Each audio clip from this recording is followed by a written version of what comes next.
বন্ধুরা, আজ আমার স্কুলে প্রথম দিন। স্কুলে সব মেয়েরা আমার মজা উড়াচ্ছিল, কিন্তু সেখানে একজন ছিল যে আমাকে সাপোর্ট করেছিল। এই মেয়ে, এখানে জায়গা খালি আছে, এসে বসো। আমি ভয়ে সামনে গিয়ে দাঁড়ালাম। হাই, আমার নাম সিমরেন। তো কি আমি নাচবো নাকি? চুপচাপ বসে যাও। বাচ্চারা, সায়েন্স বই বের করো।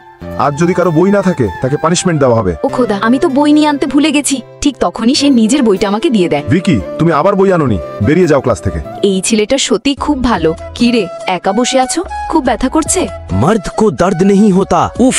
উফ, তাহলে পুরুষদেরও ব্যথা লাগে? তুমিও না? উফ।